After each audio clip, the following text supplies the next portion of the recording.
আর দীর্ঘ দিনের যে প্রতীক্ষা ছিল সেই প্রতীক্ষার অবসান হতে চলেছে আজকে। 18 দিন মহাকাশে কাটানোর পর আজ পৃথিবীতে ফিরতে চলেছেন শুভাংশু শুক্লা। তিনি আজকে পৃথিবীতে ফিরছেন। 18 দিন মহাকাশে কাটিয়েছেন, সেখানে একাধিক বিষয় নিয়ে গবেষণা চালিয়েছিলেন তারা। 18 দিন পর মহাকাশে ফিরতে চলেছেন। আজ বিকেলে ফিরবেন শুভাংশু শুক্লা সহ আরও 4 জন মহাকাশচারী।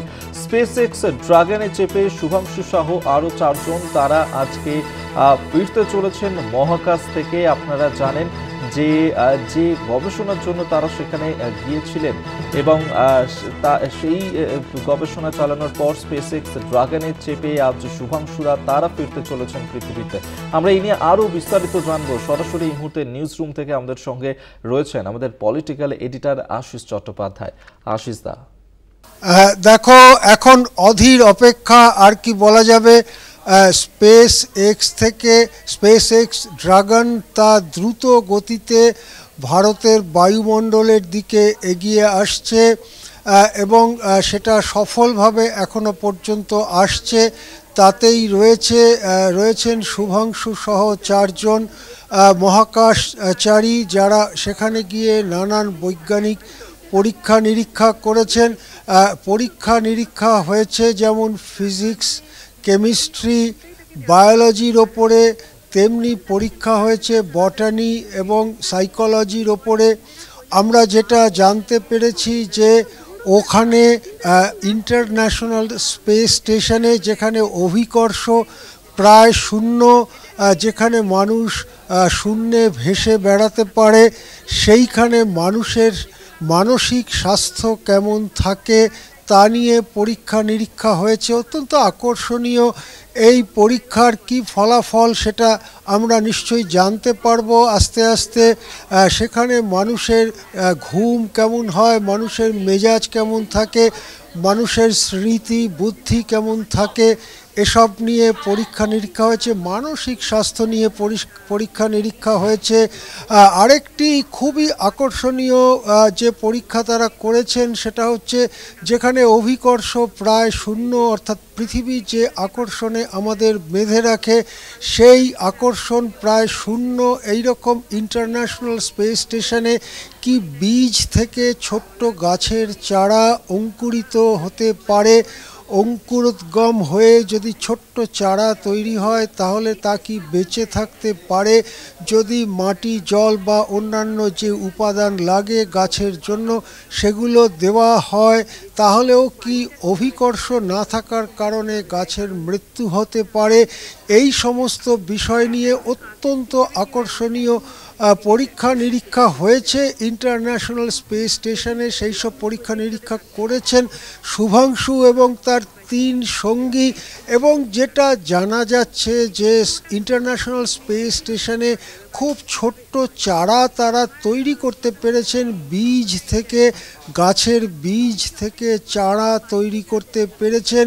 হয়তো 1.5 ইঞ্চি লম্বা কি 1 ইঞ্চি লম্বা সেই চারা নিয়ে তারা পৃথিবীতে ফিরছেন। সেই চারা আরেকটু বড় করে পৃথিবীর মাটিতে রোপণ করার কথা এবং হয়তো তারপরে পৃথিবীতে সেই গাছ বিরাট বড় হবে, মহীরুহই হয়তো হয়ে উঠবে এবং সেই গাছের জন্ম হয়েছিল যে মহাশূন্যে, সেই স্মৃতি স্বাক্ষর বহন করবে সেই গাছটি। সেই রকম অত্যন্ত আকর্ষণীয় এবং উল্লেখযোগ্য পরীক্ষা নিরীক্ষা তারা করেছেন। তারা মহাকাশ থেকে তারা নানা রকম নমুনা সংগ্রহ করেছেন, যে নমুনাগুলিও তারা নিয়ে ফিরছেন ধরাধামে। মর্তে তাদের পা ছোঁয়ার কথা আজকে ভারতীয় সময় বিকেল 3টে। ভারতীয় বায়ুমণ্ডলে প্রবেশ করার পরে মাটি থেকে যখন 5000 মিটার ওপরে থাকবে তখনই ধীরে ধীরে প্যারাশুটগুলো খুলে যাবে। এই প্যারাশুটগুলো খুলে আস্তে আস্তে সেই যানটির গতি কমিয়ে আনা হবে। প্রথমে কয়েকটি প্যারাশুট, তারপরে আরও অনেকগুলো প্যারাশুট খুলে যাবে এবং গতি আস্তে আস্তে কমিয়ে আনা হবে। কারণ প্রচণ্ড গতিতে বায়ুমণ্ডলের মধ্যে চললে বায়ুর ঘর্ষণে আগুন জ্বলে যেতে পারে, তার জন্য গতি কমিয়ে আনার দরকার হয়। গতি কমিয়ে নির্দিষ্ট সীমায় আসার পরে সেটা ক্যালিফোর্নিয়ার দরিয়া উপকূলে, সমুদ্র উপকূলে এসে পড়বে সেই মহাকাশযান স্পেসএক্স ড্রাগন, এবং তার থেকে বেরিয়ে আসবেন মহাকাশচারীরা। এর আগে আমরা সুনিতা উইলিয়ামসের ক্ষেত্রে দেখেছিলাম ফেরবার ব্যাপারে নানান টেকনিক্যাল গণ্ডগোলে মাসের পর মাস তাকে কাটাতে হয়েছিল মহাকাশে, কিন্তু শুভাংশুদের ক্ষেত্রে সেরকম কিছু হয়নি। কালকে আনডক করার সময়, অর্থাৎ ইন্টারন্যাশনাল স্পেস স্টেশন থেকে বেরোবার সময় সামান্য 10 মিনিটের দেরি হয়েছিল, কিন্তু তারপর থেকে সময়সূচি মেনেই এগোচ্ছে স্পেসএক্স ড্রাগন, এবং আজকে বিকেল 3টে নাগাদ সেটা আমেরিকার ক্যালিফোর্নিয়ার সমুদ্র তীরে, সমুদ্র উপকূলে জলের মধ্যে এসে নামবার কথা, এবং সেখানে ইতিমধ্যেই সমস্ত ধরনের প্রস্তুতি নেওয়া হয়েছে। যেটা জানা যাচ্ছে যে ক্যালিফোর্নিয়ার উপকূলের যে জায়গাটায় এসে নামার কথা, সেখানে ইতিমধ্যেই সমস্ত ধরনের প্রস্তুতি নেওয়া হয়েছে। যদি সফলভাবে নেমে আসে তাহলে তাদেরকে সেখান থেকে উদ্ধার করে নির্দিষ্ট জায়গায় নিয়ে যাওয়া, তাদের স্বাস্থ্য পরীক্ষা হবে, তারা যে জিনিসপত্র এনেছেন সেগুলো আস্তে আস্তে স্পেসএক্স ড্রাগন থেকে বের করা হবে। সেই সমস্ত কাজের জন্য প্রস্তুত বিরাট বাহিনী সেখানে রয়েছে অ্যাম্বুলেন্স সহ নানা রকম জরুরি কাজে লাগতে পারে এই রকম ব্যবস্থাও।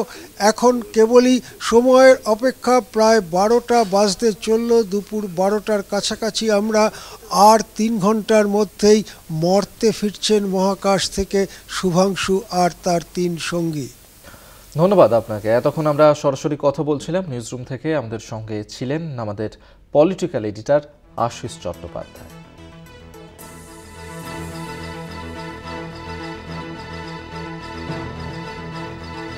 আপনাদেরকে শোনাবো যে শুভাংশু শুক্লা তারা 18 দিন পর ফিরতে চলেছেন পৃথিবীতে মহাকাশ থেকে, এবং তার পরিবারও তারাও অপেক্ষায় রয়েছে গোটা বিশ্ববাসীর মতোই। শুভাংশুর পরিবার তারা কি বলছে শুনবো।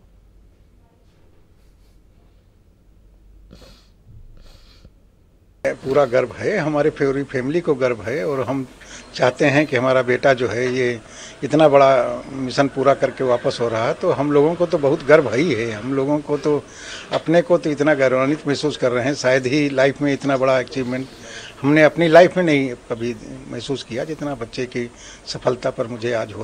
बहुत ज़्यादा खुशी हो रही कि 18-20 दिन के बाद बेटा हमारा वापस आ रहा है, तो अच्छा तो लगता ही सुन के। प्रार्थना यही किया था कि वो वहाँ से चलेंगे तो धरती पर सुरक्षित वापस आए, लौट के आकर मिले हम लोगों से आगे। बस यही प्रार्थना भगवान से किया कि उनकी रक्षा करना जैसे हो वैसे। শুনলেন তার পরিবার, তারা ঠিক যেমনটা জানালেন, অর্থাৎ এই ইন্টারন্যাশনাল স্পেস সেন্টার থেকে তারা ফিরতে চলেছেন আজকে ক্যালিফোর্নিয়াতে। সেখানে স্পেসএক্স ড্রাগন করে তারা ফিরছেন মহাকাশে। 18 দিন কাটানোর পর পৃথিবীতে ফিরতে চলেছেন শুভাংশু শুক্লারা। ক্যালিফোর্নিয়ার মাটি ছুঁতে প্রায় 22 ঘন্টা সময় লাগবে তাদের। গতকালই পৃথিবীর উদ্দেশ্যে রওনা দিয়েছিলেন শুভাংশুরা।